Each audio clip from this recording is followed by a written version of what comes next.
আজ আমরা ভারতের বিদেশ নীতি নিয়ে একটা বেশ গুরুত্বপূর্ণ সমালোচনাকে ব্যবচ্ছেদ করে দেখব। চলুন সরাসরি আজকের আলোচনায় ঢোকা যাক। আমাদের এই পুরো আলোচনার শুরুটা কিন্তু বেশ নাটকীয়। ভারত মহাসাগরের একটা ঘটনা যেটা আসলে গোটা গল্পের মঞ্চটা তৈরি করে দেয়।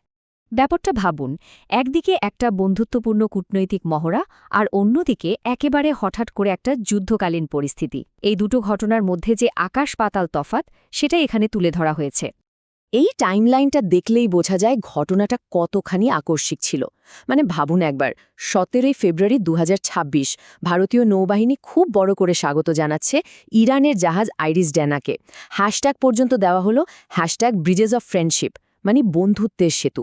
আর তার ঠিক 17 দিনের মাথায় 4 মার্চ সেই তথাকথিত বন্ধুত্বের সেতু মার্কিন নেভি টর্পেডোর আঘাতে ভারত মহাসাগরে তলিয়ে গেল। কি সাংঘাতিক! ৮৭ জন ইরানি সেনার মৃত্যু হল আর ৩২ জনকে উদ্ধার করল শ্রীলঙ্কার নৌবাহিনী। কিন্তু সমালোচনার মূল ফোকাসটা শুধু এই হামলার ওপর নয়, বরং ভারত সরকার এই ঘটনার পর যে প্রতিক্রিয়া দিয়েছিল, বা বলা ভালো যে প্রতিক্রিয়া দেয়নি, সেটার উপর। তো বিষয়টাকে বুঝতে গেলে প্রথমে দেখতে হবে ভারত এই অঞ্চলের নিজের ভূমিকাটাকে কিভাবে দেখে। প্রধানমন্ত্রী নরেন্দ্র মোদী নিজে কিন্তু বলেছেন যে ভারতীয় নৌবাহিনী হল ভারত মহাসাগরের রক্ষক বা guardian of the Indian ocean. অথচ আইরিস ড্যানা ডুবে যাওয়ার পর যে প্রতিক্রিয়াটা এলো বলে অভিযোগ, সেটা কিন্তু আগের কথার সাথে একেবারেই মেলানো যায় না। সূত্র দাবি করছে একটা অফিসিয়াল বিজেপি অ্যাকাউন্ট থেকে নাকি টুইট করা হয়, নট আওয়ার বিজনেস, সোজা বাংলায় এটা আমাদের ব্যাপার নয়। আর এখানেই মূল দ্বন্দ্বটা পরিষ্কার হয়ে যায়, যেটা নিয়েই আসলে সব বিতর্ক। দেখুন, একদিকে ভারত নিজেকে বলছে নেট সিকিউরিটি প্রোভাইডার, মানে এই অঞ্চলের নিরাপত্তার যোগানদার আর প্রথম প্রতিক্রিয়াকারী। অথচ অন্যদিকে অভিযোগ উঠছে যে আইরিস ডেনার বিপদ সংকেত পেয়েও সাহায্য করতে এগিয়ে গেল শ্রীলঙ্কা। শুধু তাই নয়, হামলার পর ভারতের তরফ থেকে ইরানকে নাকি কোনোরকম বার্তাও পাঠানো হয়নি। আচ্ছা, এই ঘটনাটাকে ঠিকঠাক বুঝতে গেলে আমাদের একটু বড় ক্যানভাসে দেখতে হবে। মানে ওই সময় আমেরিকা আর ইরানের মধ্যে ঠিক কী চলছিল।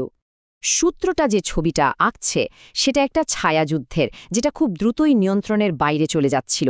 একদিকে দেখুন, ইরানে ২,০০০-এরও বেশি আমেরিকান আর ইসরায়েলি টার্গেটে বোমা ফেলা হয়েছে, মারা গেছেন ১,০০০-এরও বেশি ইরানি। ইরানও কিন্তু চুপ করে বসেছিল না, বদলুকে তারা মধ্যপ্রাচ্যের ৯টা দেশে ২৭টা আমেরিকান ঘাঁটিতে হামলা চালায়। এখানেই শেষ নয়, ইরানের বন্ধু হিজবুল্লাহ যুদ্ধে নেমে পড়ে। আর সবথেকে বড় পদক্ষেপটা ছিল হরমুজ প্রণালী বন্ধ করে দেওয়া। ভাবুন, এই পথ দিয়ে কিন্তু বিশ্বের ২০% তেল যায়। মানে বুঝতেই পারছেন পরিস্থিতি কতটা উত্তপ্ত ছিল। তো এই রকম একটা উত্তপ্ত পরিস্থিতিতে ভারতের এই যে চুপ থাকা, এর পেছনের কারণটা কি? সূত্র কিন্তু এখানে ভারতের নীতি বদলের পেছনে কিছু কূটনৈতিক ঘটনার দিকে আঙুল তুলছে। এই টাইমলাইনটা কিন্তু খুব ইন্টারেস্টিং। এখানে ঘটনাগুলো যেভাবে পরপর ঘটেছে তা বেশ কিছু প্রশ্ন তুলে দেয়। দেখুন, ২৫ থেকে ২৬ ফেব্রুয়ারি প্রধানমন্ত্রী মোদী ইসরায়েল সফরে গেলেন। সম্পর্ককে বলা হলো স্পেশাল স্ট্র্যাটেজিক পার্টনারশিপ। আর তার ঠিক ৪৮ ঘণ্টার মধ্যে, মানে দুদিনের মাথায়, আমেরিকা আর ইসরায়েল একযোগে ইরানের উপর হামলা শুরু করল। শুধু তাই নয়, সূত্র আরও একটা চাঞ্চল্যকর দাবি করছে। ইসরায়েলি এক দূতের এক কথিত মন্তব্য, যেখানে তিনি নাকি বলেছেন যে এই হামলার অপারেশনাল সুযোগটা তৈরি হয়েছিল প্রধানমন্ত্রী মোদী চলে যাওয়ার পর। এই যুক্তিটাকে আরও মজবুত করতে গিয়ে সূত্রটা এখনকার পদক্ষেপের সাথে অতীতের তুলনা টেনেছে। যেমন ধরুন ২০০৩ সাল, প্রধানমন্ত্রী বাজপেয়ী কিন্তু ইরাকে আমেরিকান হামলার স্পষ্ট নিন্দা করেছিলেন। আবার ২০১১তে প্রধানমন্ত্রী মনমোহন সিংও রাষ্ট্রপুঞ্জে দাঁড়িয়ে লিবিয়ায় পশ্চিমী হস্তক্ষেপের বিরোধিতা করেন। আর এখন সূত্র দাবি করছে সেই নৈতিক অবস্থানটাকেই যেন সরিয়ে রাখা হয়েছে। বিরোধী দলগুলো তো আরও এক ধাপ এগিয়ে অভিযোগ করছে যে ভারত আমেরিকার কাছে পুরোপুরি সারেন্ডার করেছে। বিরোধী দলগুলোর তত্ত্বটাও সূত্র তুলে ধরেছে। তাদের অভিযোগ, এই নীতি বদলের পেছনে আসলে আছে রাজনৈতিক আপোষ।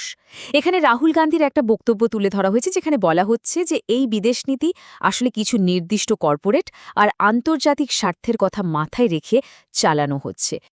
বেশ, এত সব তো গেল বড় বড় ভূ-রাজনৈতিক চাল। কিন্তু প্রশ্ন হল, এই সব কিছুর প্রভাব সাধারণ মানুষের জীবনে কিভাবে পড়ছে, বা আদৌ পড়ছে কি? দেখুন, হরমুজ প্রণালী বন্ধ, আর ভারতের জন্য এটা একটা বিরাট বড় চিন্তার কারণ। কেন? কারণ আমাদের তেল আমদানির ৫৫% মানে অর্ধেকেরও বেশি কিন্তু ওই মধ্যপ্রাচ্য থেকেই আসে, আর সেই রাস্তাটাই এখন বন্ধ হওয়ার মুখে। এই চিন্তার মধ্যে আবার যোগ হয়েছে দেশের জরুরি তেলের ভাণ্ডার নিয়ে ধোঁয়াশা। আগে বলা হয়েছিল ভারতের কাছে নাকি ৭৪ দিনের মতো তেল রিজার্ভ আছে, আর এখন সরকার বলছে সেই রিজার্ভ নেমে এসেছে মাত্র ২৫ দিনে। মানে একটা বিরাট ফারাক। আর সূত্র অনুযায়ী গোটা বিষয়টার সবচেয়ে লজ্জাজনক আর অপমানজনক মুহূর্তটা হল আমেরিকার একটা বিবৃতি। এই বিবৃতিতে ভারতের সার্বভৌমত্ব নিয়ে প্রশ্ন উঠে যায়। বলা হচ্ছে বিশ্বজুড়ে তেলের ঘাটতি মেটাতে ভারতকে নাকি রাশিয়া থেকে তেল কেনার অনুমতি বা পারমিশন দেওয়া হয়েছে। ভাবুন একবার, একটা স্বাধীন দেশকে তেল কেনার জন্য অনুমতি নিতে হচ্ছে। এই পারমিশন শব্দটা নিয়েই মূল বিতর্ক। আর এই সবকিছুর শেষ ফলটা কি? সূত্র জানাচ্ছে এর সরাসরি প্রভাব পড়েছে সাধারণ মানুষের পকেটে।